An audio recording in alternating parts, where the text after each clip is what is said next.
आज हम देखेंगे डीमन स्लेयर के एपिसोड नंबर 4 को। अगर आपने अब तक इसके पिछले एपिसोड्स नहीं देखे हैं तो उसकी लिंक आपको डिस्क्रिप्शन में मिल जाएगी। तो चलिए जानते हैं आगे की कहानी को एपिसोड नंबर 4 के साथ, जिसका नाम है फाइनल सिलेक्शन। तो पिछले एपिसोड में हमने देखा कि सकोंजी उरुकोडाकी ने तांजीरो को 10 ब्रीदिंग टेक्निक्स सिखाई थी और स्वॉर्ड चलाने की भी ट्रेनिंग दी थी। फिर सकोंजी तांजीरो को एक बड़ा सा पत्थर काटने का आखिरी टास्क देता है जो तांजीरो पूरा नहीं कर पा रहा था। फिर इस काम में सकोंजी के 2 पुराने स्टूडेंट्स साबितो और माकोमो हेल्प करते हैं। उनकी मदद से तांजीरो पत्थर काट देता है। अब तांजीरो उस बड़े से पत्थर के पास खड़ा है जिसको वो काट चुका है और वो एक धागे का जिक्र करते हुए कहता है कि मैं इसीलिए जीता क्योंकि मैं उस धागे की स्मेल का पता लगा पाया। जब मैं ये स्मेल सूंघता हूँ तो ये धागा मेरे तलवार और ओपोनेंट के बीच ओपनिंग बना देता है और मेरी तलवार उसी तरफ चलती है और मैं पूरी ताकत से उस ओपनिंग को काट देता हूँ। फिर सकोंजी उरुकोडाकी आते हैं और काटे हुए पत्थर को देखते हैं और सीरियस होकर तांजीरो से कहते हैं, सच कहूँ तो मैं कभी नहीं चाहता था कि तुम इस टास्क को कंप्लीट करो। मैं फाइनल सिलेक्शन में और बच्चों को मरता हुआ नहीं देखना चाहता।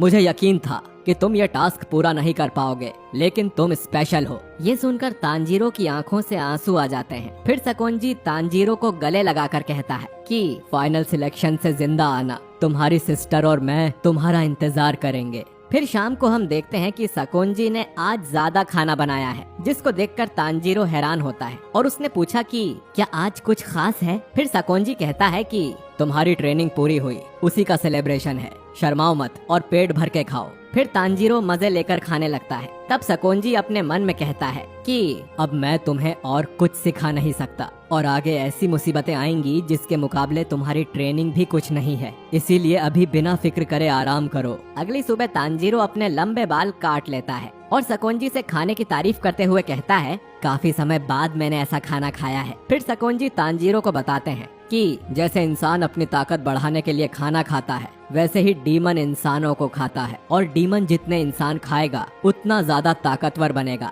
ये सुन के तांजीरो हैरान होता है। फिर सकोंजी तरह तरह के डीमंस के बारे में उसे बताता है, जैसे ताकत बदलने वाले डीमन और स्पेल यूज करने वाले डीमन। जब तुम्हारी सूंघने की शक्ति बढ़ जाएगी तब तुम पता लगा पाओगे कि डीमन ने कितने इंसान मारे हैं। फिर सकोंजी तांजीरो को एक फॉक्स मास्क देता है जिसमें उसने तांजीरो की सेफ्टी के लिए स्पेल यूज किया है। इसके बाद तांजीरो फाइनल सिलेक्शन पे जाने के लिए तैयार हो जाता है और वो नेजुको के रूम में जाता है। उसको अभी तक सोता हुआ देखकर तांजीरो दुखी होता है। फिर तांजीरो नेजुको का हाथ धीरे से पकड़ के बोलता है, चाहे कुछ भी हो जाए मैं वापस आऊंगा। फिर तांजीरो के जाने से पहले सकोंजी कहता है, बेफिक्र होके जाओ, मैं तुम्हारी बहन का ख्याल रखूंगा। ये सुन के तांजीरो खुश होता है और तांजीरो जाता हुआ कहता है, साबितो और माकोमो को मेरा हेलो कहना। ये सुन के सकोंजी सोच में पड़ जाता है कि तांजीरो को इन दोनों के बारे में कैसे पता, जबकि ये दोनों तो कई साल पहले मर चुके हैं। शाम होने पर तांजीरो माउंट फुजी कसाने पहुंच जाता है और देखता है कि इस पूरे जंगल में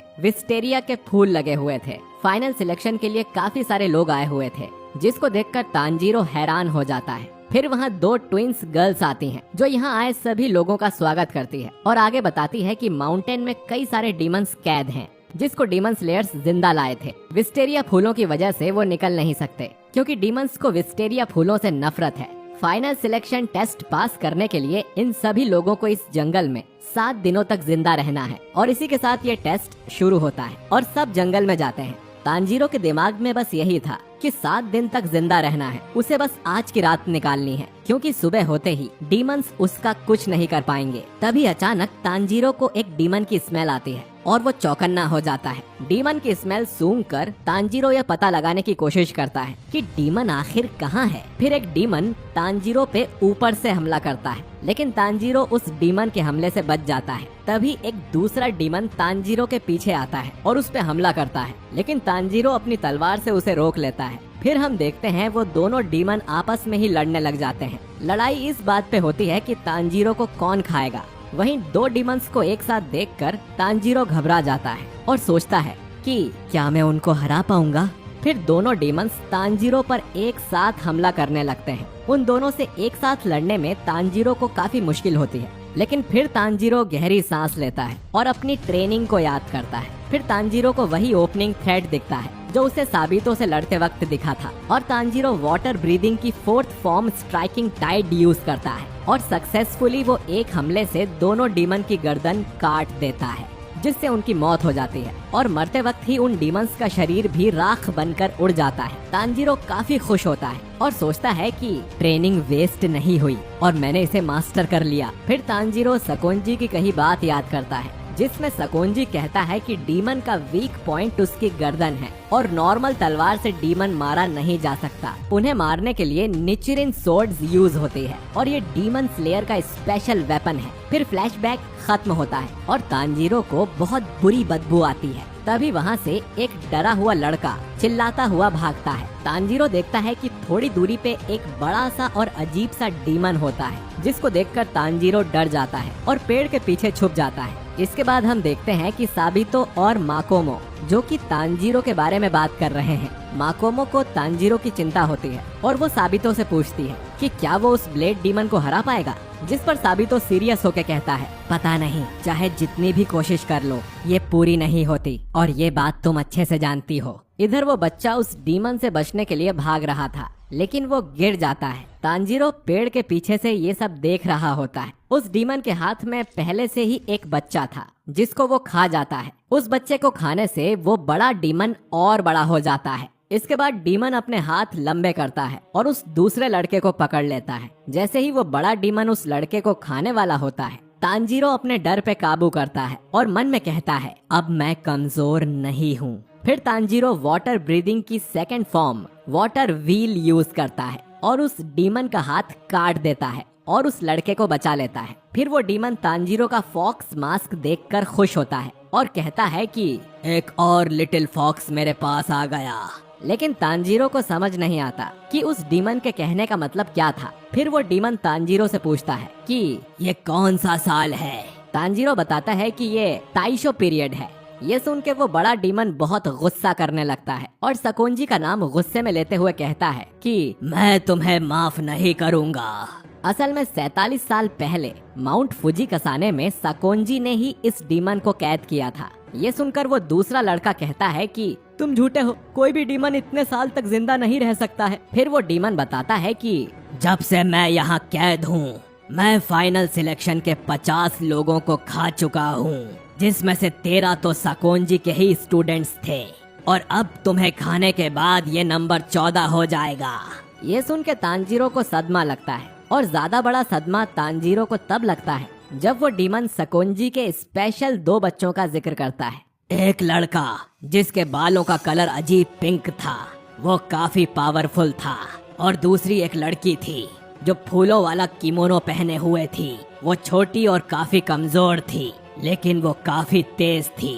तांजीरो समझ जाता है कि ये डीमन साबितो और माकोमो की बात कर रहा है, मतलब कि वो दोनों मर चुके हैं। तांजीरो को समझ नहीं आता कि फिर उसने उन दोनों से बात कैसे की थी। वो डीमन तांजीरो ने जो फॉक्स मास्क पहना हुआ था उसको पहचान जाता है और कहता है कि सकोंजी अपने सभी स्टूडेंट्स को यही ऐसे ही मास्क पहना कर भेजता है, जिससे मैं उन्हें पहचान कर मार देता हूँ।